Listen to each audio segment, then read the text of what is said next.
In this video I will be discussing कि liquidity को किस तरह से स्पॉट करके ट्रेड किया जाता है। मैं कोई और चीज़ कि लिक्विडिटी क्या होती है, कैसे फॉर्म होती है, ऑर्डर्स होते हैं, वो सारी चीज़ें आपके साथ डिस्कस नहीं करूँगा, स्ट्रेट टू द पॉइंट बात करूँगा। तो सबसे पहले बात कर लेते हैं लिक्विडिटी की मेन चीज़ के पीछे। लिक्विडिटी जो है ये हमारे पास फेयर वैल्यू एरिया जो है उसके साथ ही लिंक्ड होती है। फेयर वैल्यू एरिया के ऊपर मैंने लास्ट वीडियो आपके साथ शेयर की हुई है, आप उसको वॉच आउट कर सकते हैं। तो फेयर वैल्यू एरिया हमारे पास सिंपली ये होता है कि प्राइस के अंदर बाय साइड लैग आती है, उसके बाद रिट्रेसमेंट लैग आती है जिसके अंदर सेलर्स इन्वॉल्व होते हैं, और वापस से बायर्स अगर प्राइस के अंदर पुश इन कर लेते हैं या किक इन कर लेते हैं, तो हमारे पास जो ये रिट्रेसमेंट वाला एरिया होता है ये फेयर वैल्यू एरिया कहलाता है। और इससे हमारे पास दो चीज़ें हमें देखने को मिलती हैं कि अगर प्राइस यहाँ पे इससे रिजेक्शन लेती है तो प्राइस हमारा जो नेक्स्ट ये जो प्राइस स्विंग हाई फॉर्म करके आती है इधर तक टारगेट रखती है, और अगर प्राइस इधर से रिजेक्ट नहीं होती, मतलब फेयर वैल्यू एरिया के अंदर आके एक्सेप्टेंस लेती है, तो प्राइस लिक्विडिटी को टारगेट करती है और लिक्विडिटी हमारे पास लोअर लेवल ये स्विंग लो के नीचे मौजूद होती है। और जब प्राइस इस लिक्विडिटी के नीचे आ जाती है, यहाँ से हमने अपनी ट्रेड डायरेक्शन फाउंड करनी होती है, क्योंकि हमारी डायरेक्शन यहाँ पे स्ट्रेट बुलिश होती है। तो यहाँ से अब लिक्विडिटी को ट्रेड किस तरह से किया जाता है, उसके लिए हम एग्रेसिव मोमेंटम देखते हैं कि जब जैसे ही प्राइस जो स्विंग लो है हमारा उसके नीचे आ गई है, वहाँ से हम एग्रेशन देखें बायर्स का कि बायर्स मोमेंटम गेन करते हैं कि नहीं। जैसे ही बायर्स मोमेंटम गेन करेंगे और इस जो बुलिश लेग फॉर्म हुई है इसके अंदर फेयर वैल्यू गैप भी मौजूद होगा, तो देन हम रिट्रेसमेंट के ऊपर रिट्रेसमेंट फेयर वैल्यू गैप या ऑर्डर ब्लॉक इन दोनों में से किसी तक भी हो सकती है। वहाँ से रिजेक्शन लेने के बाद प्राइस अपना जो मोमेंटम होता है बाय साइड का इसको कंटिन्यू रखती है, और हमारा जो ये स्विंग हाई का टारगेट होता है जिसको प्राइस ने यहाँ पे जो रिजेक्शन लेने के बाद टारगेट हिट करना था, यहाँ पे रिजेक्शन ना लेने की वजह से तो प्राइस ने वो लिक्विडिटी पकड़ने के बाद हमारा जो मेन टारगेट था उसको हिट कर दिया। तो दैट इज इट। ये काफ़ी सिंपल लॉजिक है इसके पीछे का, ये मैंने आपके साथ जो शेयर किया। अब बात करते हैं हमारे पास लिक्विडिटी को ही पकड़ने के बाद प्राइस ऊपर क्यों जाएगी, और लिक्विडिटी पकड़ने के बाद प्राइस हो सकता है कि नीचे ना भी जाए। तो ये चीज़ हमारे पास डिपेंड करती है स्विंग हाइज और स्विंग लोस के एग्रेशन और प्राइस के मोमेंटम के पीछे। So as you can see यहाँ पे मैं आपके साथ दो एग्जांपल्स शेयर करूंगा। सबसे पहले एग्जांपल हमारे पास जो है वो ये वाला स्विंग हाई है, ठीक है। अब इधर से हमने रिजेक्शन एक्सपेक्ट करनी थी। जब यहाँ पे आप देखें कि प्राइस ने ये स्विंग हाई फॉर्म किया, डाउन साइड के ऊपर मूवमेंट ली, अप साइड के ऊपर मूवमेंट ली, और प्राइस इस स्विंग हाई के ऊपर आई। अब यहाँ से रिजेक्शन मिलने वाली है या नहीं, उसके पीछे दो रीजंस होती हैं, वो मैं यहाँ पे आपके साथ डिस्कस करने लगा हूँ। फर्स्ट ऑफ ऑल, जो हमारे पास पहली कैंडल स्विंग हाई के ऊपर जब विक करती है या उसके ऊपर क्लोजिंग देती है, तो यहाँ पे हमारे पास एग्रेशन चाहिए होता है ओपोजिट साइड की जो ट्रेडर्स हैं उनका। मतलब यहाँ पे प्राइस बाय साइड के ऊपर एग्रेसिवली आ रही थी, तो यहाँ पे अब हमें एग्रेसिवली ही सेलर्स का मोमेंटम चाहिए इन द मीन टाइम, और वेरी क्विकली, लाइक अगली 2 से 3 कैंडल्स के अंदर। अगर हमें यहाँ पे सेलर्स का मोमेंटम देखने को नहीं मिलता, that is a clear indication कि प्राइस जो है यहाँ पे इस लिक्विडिटीज का जो स्विंग आया इससे रिजेक्ट नहीं हो रही। तो यहाँ पे आप देख सकते हैं क्लियरली फर्स्ट कैंडल जो है स्विंग हाई के ऊपर स्ट्रेट क्लोज हो गई और कोई रिजेक्शन नहीं मिली। सेकंड कैंडल वो भी हमारे पास इस स्विंग हाई के ऊपर ही क्लोज हुई, जिसने इसको बैक टेस्ट भी नहीं किया। उसके बाद थर्ड कैंडल जो है वो दोनों कैंडल के हाईस के ऊपर ही क्लोज हो गई, जिसने हमें यहाँ पे बायर्स का एग्रेशन शो किया, ठीक है। तो यहाँ पे जब हमारे पास ये 3 कैंडल्स फॉर्म हो गई, यहाँ पे हमें इंडिकेशन मिल गई कि प्राइस जो है यहाँ पे स्विंग हाई जो है इसको रिस्पेक्ट नहीं कर रही। जब हमें ये कंफर्म हो गया कि प्राइस यहाँ पे जो स्विंग आई है इसको रिस्पेक्ट नहीं कर रही, तो यहाँ पे सेल की ट्रेड्स को फाइंड करना हमारे लिए एक इनवैलिड ऑप्शन हो गई है। और उसके बाद क्या होता है, यहाँ पे स्मॉल बॉडी कैंडल्स के साथ प्राइस बेरिश मोमेंटम भी लेके आते हैं, जिसके अंदर हमारे पास यहाँ पे कोई बेरिश फिर वैल्यू गैप नहीं फॉर्म हुआ। मतलब यहाँ पे सेलर्स का कोई इन एग्रेशन हमें देखने को नहीं मिला। अब सेलर्स का एग्रेशन ही देखने को मिला, तो मतलब यहाँ से हम सेल की ट्रेड एग्जीक्यूट नहीं करेंगे। मेन एक चीज़ यहाँ पे मैं आपके साथ जो बताना चाह रहा हूँ आपको, कि जब प्राइस स्विंग हाई के ऊपर जाए और यहाँ से रिजेक्शन वगैरह ना ले, तो हमारा जो मेन टारगेट होता है वो ओपोजिंग स्विंग लो की लिक्विडिटी होता है। अगर तो प्राइस यहाँ पे एग्रेशन दिखा देती सेलर्स का, तो हमारा मेन टारगेट जो है वो ये स्विंग लो होता। लेकिन एग्रेशन प्राइस ने शो नहीं किया, तो यहाँ से हमारे जो सेल की जो ट्रेड बड़ा टारगेट है उसका, फॉर एग्जांपल अगर यहाँ पे बेरिश मोमेंटम देखने को मिल जाता तो हमारा बड़ा टारगेट यहाँ पे ये स्विंग लो होता सेल का, जिससे हम अच्छे खासे बड़े मूव को कैच कर सकते थे। बट यहाँ पे एग्रेशन ही नहीं हमें स्विंग हाई के ऊपर मिला, तो यहाँ पे हमारी सेल की ट्रेड आइडिया जो है वो कम्प्लीटली फेल हो गया। उसके बाद प्राइस यहाँ पे डाउनसाइड के ऊपर मोमेंटम लेती है, फेयर वैल्यू गैप से रिजेक्ट होती है और हमारे पास मोमेंटम शो करते हुए ही अपसाइड के ऊपर मूवमेंट ले रही होती है। और इतने में हमारे पास जो प्रीवियस स्विंग आया था इसके ऊपर जो प्राइस ने नया स्विंग आया फॉर्म किया वो फॉर्म हो जाता है। अब यहाँ पे आप क्लियरली देख सकते हैं कि प्राइस ने जस्ट क्विकली इसके ऊपर एक विक अप फॉर्म की है और डाउन साइड के ऊपर बेरिश मोमेंटम हमारे पास यहाँ पे फॉर्म किया है। जब हमारे पास यहाँ पे बेरिश मोमेंटम फॉर्म हो गया तो हमारे यहाँ पे टारगेट जो है वो ओपोजिंग स्विंग लो फॉर्म हो जाएगा इन द मीन टाइम।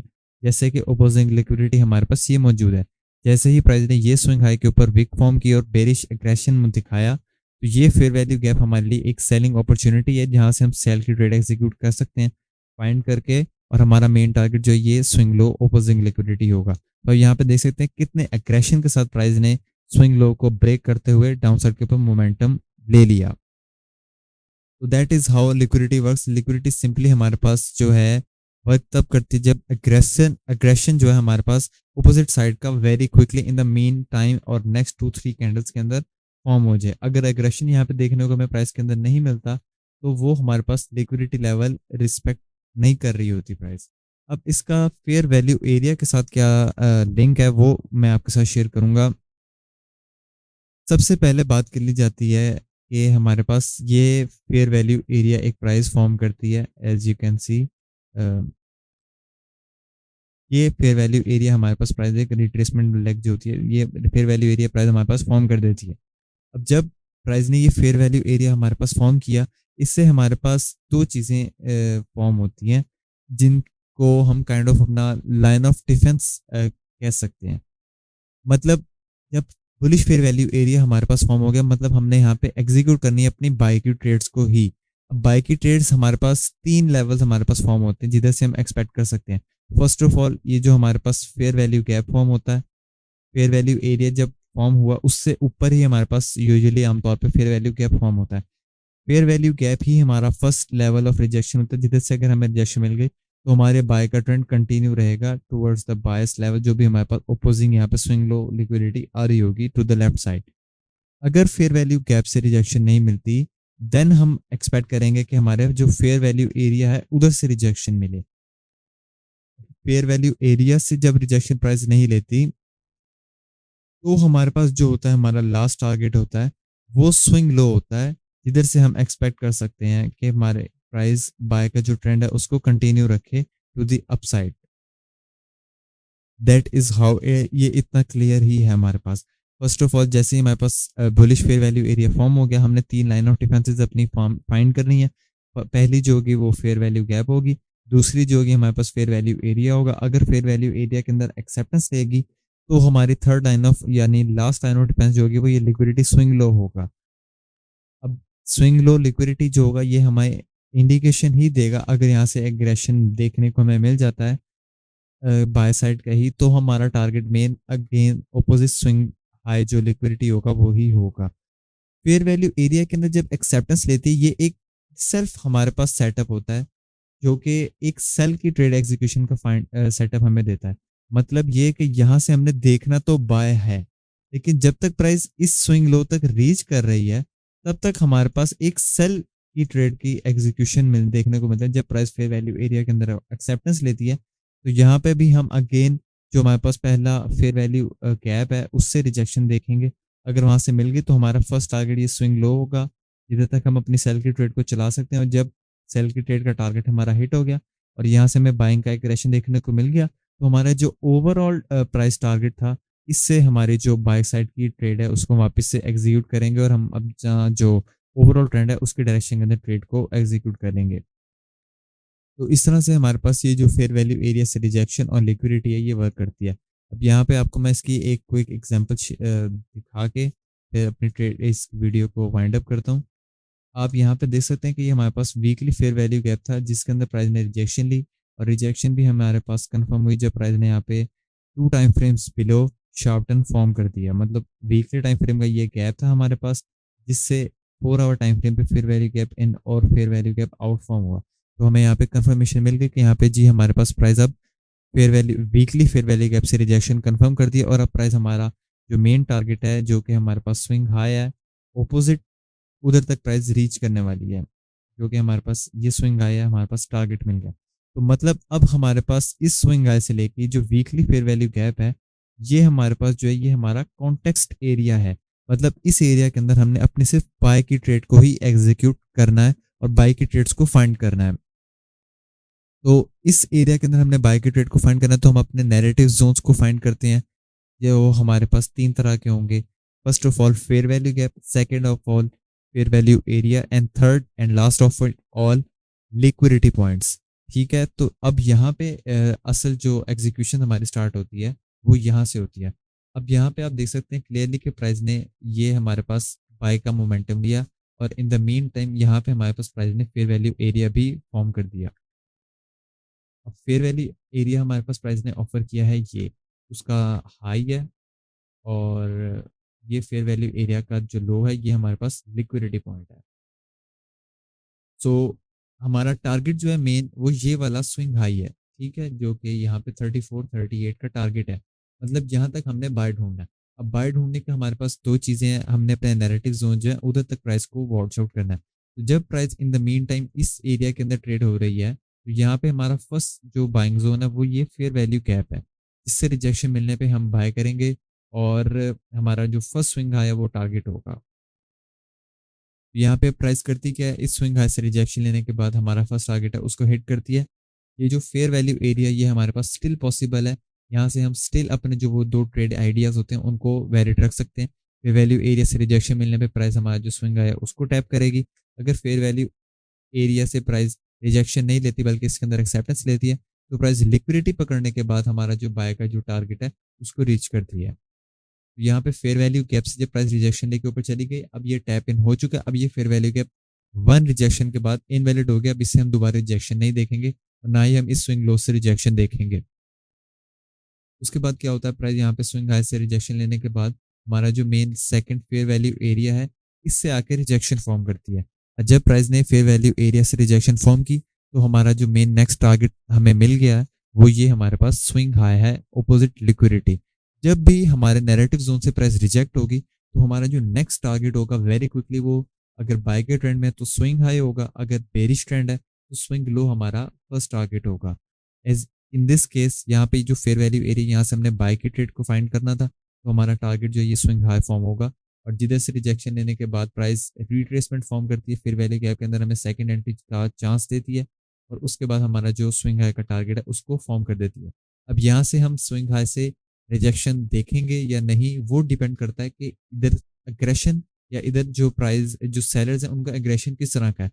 अगर तो इस स्विंग हाई के ऊपर प्राइस यहाँ से हमें स्ट्रॉन्ग एग्रेशन सेलर्स का दिखाती है तो हम टारगेट कर सकते हैं लोअर लेवल्स को। अगर यहाँ से एग्रेशन ही नहीं देखने को मिलेगा, तो हम यहाँ पे क्लियरली यहाँ पे अपनी कोई सेल की ट्रेड को फाइंड नहीं करेंगे, और हम यहाँ पे जो हमने अपनी बाय की ट्रेड को एग्जीक्यूट किया हुआ है उसको ही कंटिन्यू रखेंगे towards the overall bias level जो कि 34-38 है।